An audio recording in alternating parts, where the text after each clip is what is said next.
좋은 아침입니다. 오늘은 4월 3일 목요일입니다. 즐겁고 감사한 하루 되시기 바랍니다.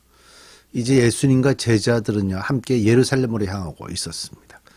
예수님과 더불어서 모든 유대인들이 역시 6월절 명절을 지키기 위해서 예루살렘으로 향하고 있었죠.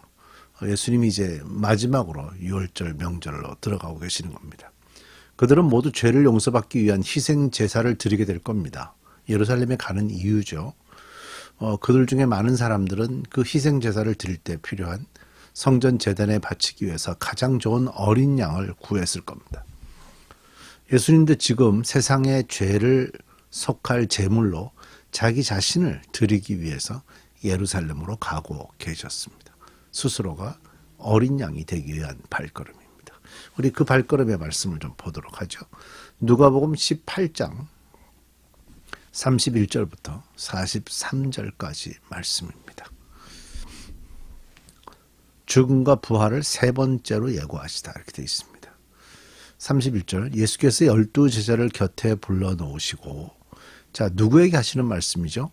12제자에게. 우리가 이제 성경을 읽어가면서 이것이 군중들에게 하신 말씀인가, 제자들에게 하신 말씀인가, 또는 전도를 하려고 했던 제자들보다 좀 확장된, 그러니까 12명이 아니라 70명 또는 500명, 500여 명 또는 수천 명, 이렇게 해서 그 대상에 따라서 예수님의 말씀의 깊이나 내용이 조금씩 달라지죠. 31절 예수께서 12제자를 곁에 불러놓으시고 그들에게 말씀하셨다. 보아라, 우리는 예루살렘으로 올라가고 있다.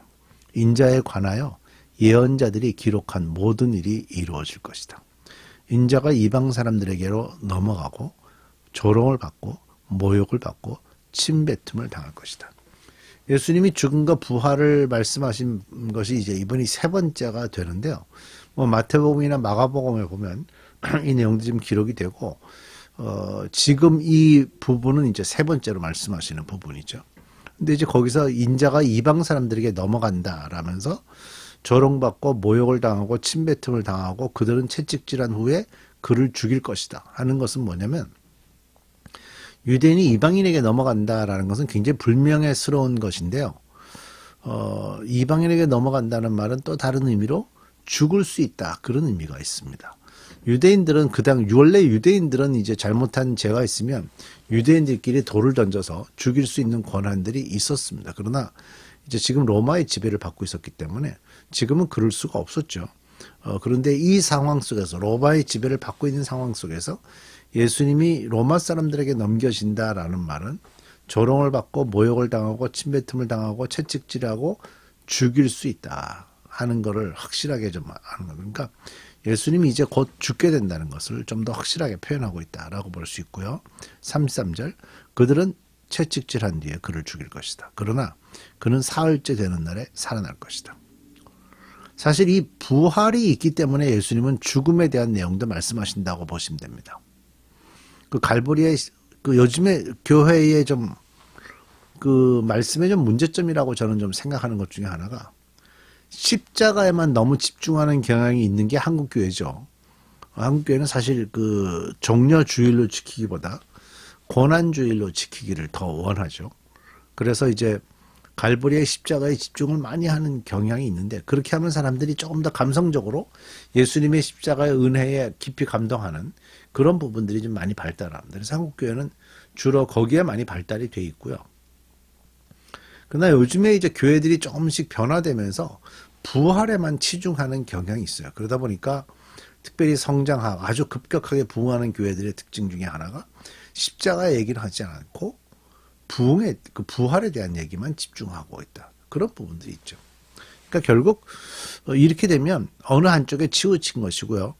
예수님에게 있어 십자가와 부활은 함께 매우 중요한 사건입니다. 그래서 이 두 가지가 함께 강조되는 것이 가장 성경적으로 바람직하다 하는 걸 좀 볼 수가 있습니다. 지금이 이제 그 사순절 기간이기 때문에 이제 곧 있으면 부활주일이 되죠. 이런 말씀들을 조금 더 깊이 묵상하는 게 필요하다고 생각합니다. 34절 그런데 제자들은 이 말씀을 하나도 깨닫지 못하였다. 이 말씀은 그들에게 그 뜻이 감추어져 있어서 그들은 말씀하신 것을 알지 못하였다. 자, 세 번째 이 말씀을 제자들이 들었지만요, 여전히 이해하지 못하고 있습니다. 우리가 이제 말씀을 이해하지 못할 때 우리 입장에서 이제 잘 들여다보면 우리에게 필요한 말씀들이 있어요. 내가 생각할 때. 말씀을 듣는 청중들이 생각할 때. 그래서 말씀을 들을 때 되게 듣는 사람 중심의 말씀이 들려지는 거예요. 하는 사람이 그렇게 한다는 것이 아니라 듣는 사람 스스로가 그 말씀 중에서 내가 듣고 싶은 거를 선택해서 가져간다. 그런 뜻이 있습니다. 근데 이제 그렇게 들으면 나한테 맞춰서 말씀하시는 예수님이 말씀하고자 하는 것을 놓칠 가능성이 굉장히 많습니다. 뭐 사람들은 자기 자신을 누가 잘 아냐, 본인이 잘 알지 않느냐라고 얘기하지만 저는 그건 정말 틀렸다고 생각하거든요. 본인은 잘 모릅니다. 제3자가 훨씬 더 많이 알죠. 특히 예수님이 우리를 보면서 우리에게 필요한 말씀을 주신다는 것은 예수님이 우리를 잘 아시기 때문에 그렇게 하시는 거죠. 그래서 우리가 말씀에 대해서 좀 마음을 열어야 되는 것은 내가 듣고 싶은 것을 들어야 되는 것이 아니라 예수님이 지금 나에게 말씀하시고 싶으신 것이 무엇인가를 찾아가는 게 중요하다는 거예요. 그래서 성경을 읽으실 때 그 성경 안에서 지금 나한테 필요한 것을 묵상하지 마시고요. 이 구절에서 예수님은 어떤 마음이셨을까? 예수님은 어떤 생각으로 이 말씀을 나에게 지금 하고 계시는가? 거기에 집중하셔서 말씀을 묵상하시는 게 좋을 거라고 생각합니다. 자, 그 다음에 이제 35절부터 나오는 내용은 눈먼 거지를 고치시다라는 소제목이 있죠. 예수께서 여리고에 가까이 이르셨을 때에 일어난 일이다. 어떤 눈먼 사람이 길가에 앉아서 구걸을 하고 있다가 무리가 지나가는 소리를 듣고서 무슨 일이 일어났느냐고 물어보았다. 뭐 앞을 못 봅니다. 그러니까 결국 일을 못하죠. 할 수 있는 건 구걸입니다. 그래서 가난했을 거고요. 이 사람은 구걸하면서 살았고 누군가의 도움이 없이는 살 수 없는 그런 사람들이니까 세상에서는 되게 특히 옛날로 가면 갈수록 쓸모없는 사람이다. 뭐 이런 평가들. 하나님부터 벌을 받은 사람인데 그 벌 받은 인생을 살아야 된다. 뭐 이런 평가들. 뭐 그런 것들이 그런 것들을 많이 당한 사람이 이 사람이라고 보면 되겠죠. 사람들이 나사렛 사람 예수가 지나가신다고 그에게 알려주었다. 그러자 그는 다윗의 자손 예수님 나를 불쌍히 여겨주십시오 하고 소리를 질렀다.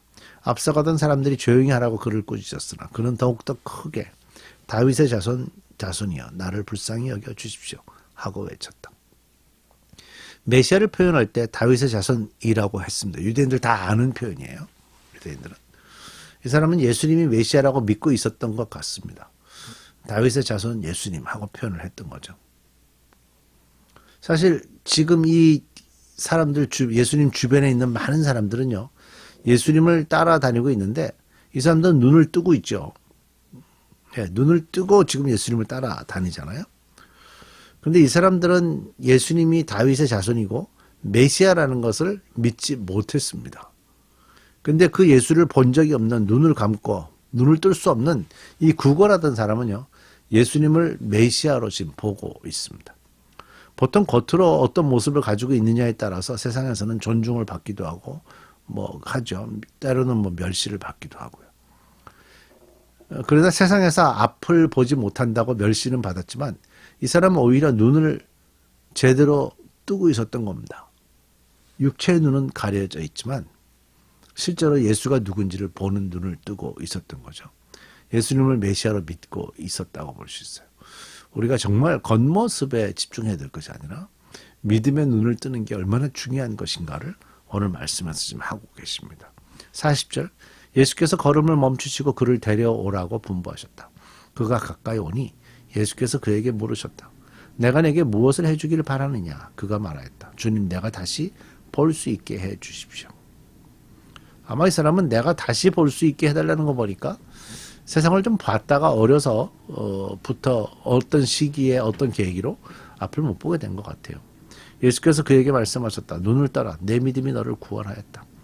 그러자 그는 곧 보게 되었고 하나님께 영광을 돌리면서 예수를 따라갔다. 사람들은 모두 이것을 보고서 하나님께 찬양을 올렸다. 내 믿음이 너를 구원하였다 때문에 많은 교회, 많은 그리스도인들이 내가 믿음이 없어서 지금 내가 기도하는 것이 이루어지지 않는다라고 생각하는 경향이 있죠. 그렇지 않습니다.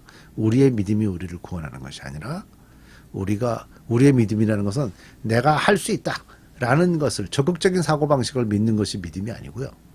하나님은 광대하신 분이시다라는 것을 믿는 것이 믿음입니다. 그래서 겨자씨만한 믿음이 있어도 라고 말씀하는 거죠. 혼동하지 않으시면 좋겠고요.